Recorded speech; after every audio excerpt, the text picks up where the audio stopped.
뉴스 속 경제 이슈는 더 쉽고 깊게, 최신 고용 동향은 더 빠르게 전해드리는 고용브리핑 365 시간입니다. 오늘도 이은정 기자와 함께하겠습니다. 안녕하세요. 오늘 어떤 이슈 준비하셨나요?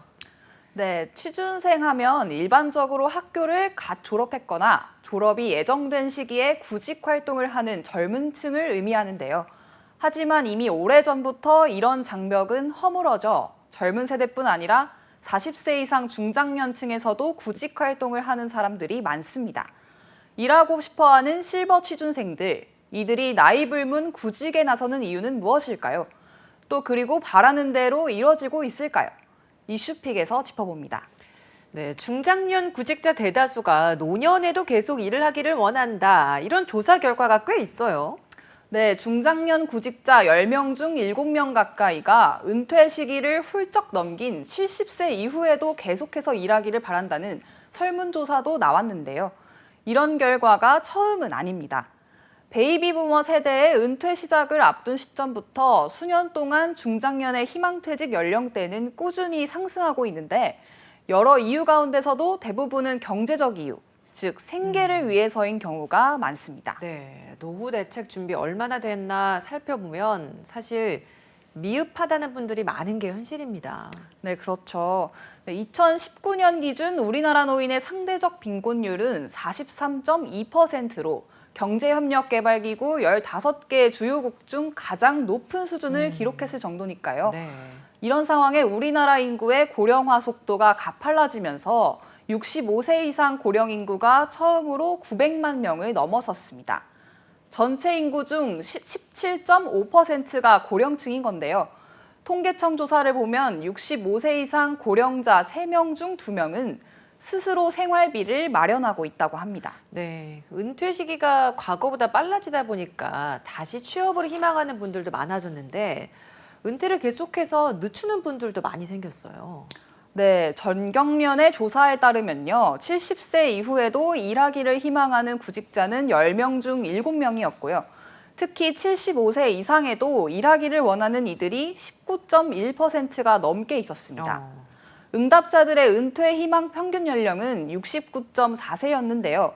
평균적인 은퇴 시점이 50대 중후반임을 고려하면 적어도 10년, 많게는 20년 이상 새로운 일자리에서 새로운 미래를 꿈꿔야 하는 셈입니다. 네, 일이 필요한 기간은 길어졌는데 일자리는 오히려 더 빨리 떠나야 하는 그런 상황이 돼서 사실 이런 것들이 노년층의 일자리 그 욕구가 더 많아지는 게 아닌가라는 생각이 듭니다.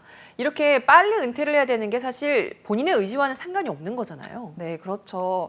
10명 중 7명은 비자발적 퇴직으로 어쩔 수 없이 구직에 나선 것으로 조사됐는데요. 이 가운데 절반 이상은 권고사직과 명예퇴직, 정리해고 등이 이유였고요. 11%는 사업 부진과 폐업 때문에 구직 중이라고 답했습니다. 그러나 안타깝게도 10명 중 4명꼴은 6개월 이상 장기 실업에 시달리고 있다고 응답했는데요. 정년퇴직이라고 응답한 비율은 10%에 불과했습니다. 네, 그러면 재취업할 때 희망하는 직종은 어떤 게 있었나요? 네, 그 대답에는 연령 제한이 없는 곳이라고 답해야 할 것 같습니다. 왜냐하면 구직자 10명 중 6명은 재취업할 때 주된 경력과 다르게 희망 직종을 바꾼다고 응답을 했는데요.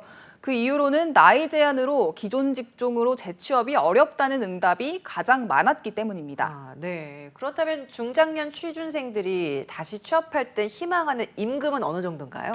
네, 중장년층이 재취업할 때 희망하는 임금은 월 평균 273만 원을 원했는데요. 좀 더 자세히 구간별로 따져보면요. 200만 원 이상에서 250만 원 미만이 32%로 가장 많았습니다. 그러나 중장년이 은퇴 후 편입하게 되는 고령층의 주된 일자리인 공공형 일자리는 사회봉사형, 짧은 근로가 이뤄지는 것이 대부분으로 일반적으로는 30만 원 내외의 수당을 받는 현실입니다.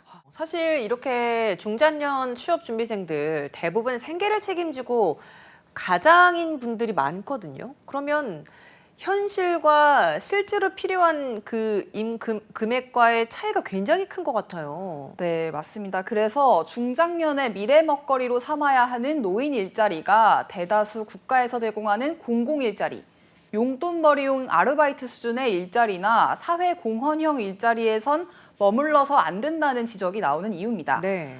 한국은행이 내놓은 고령층 고용률 상승 요인을 보면요. 2010년 이후 60세 이상 고령층 취업자 수가 급격히 늘었는데 자녀들로부터 받는 지원금은 줄고 소득 대비 생활비는 증가한 것이 주된 원인으로 꼽히는데요. 그런 만큼 노인 일자리가 민간 일자리 중심으로 재편돼야 하는 겁니다. 네, 그럼 실제로 인구 고령화에 따라서 원하는 만큼 일을 하는 고령층도 많이 늘어났습니까? 네, 60세 이상 고령층 중 근로소득을 신고한 인원은 2016년 약 155만 명에서 2020년 약 247만 명으로 많이 증가했는데요. 그런데도 중장년 구직자들에게 양질의 일자리를 얻을 기회가 여전히 많지는 않습니다. 재취업을 원하는 중장년층을 위해서 다양한 지원도 좀 필요해 보입니다. 네, 이번 전경련 설문조사에 중장년 구직자들은 재취업에 가장 필요한 서비스로 단연 구인구직 매칭을 가장 많이 꼽았고요. 다음으로는 채용 행사와 일자리 정보 제공, 3위는 취업 연계 직업 훈련과 기술 교육을 꼽았습니다.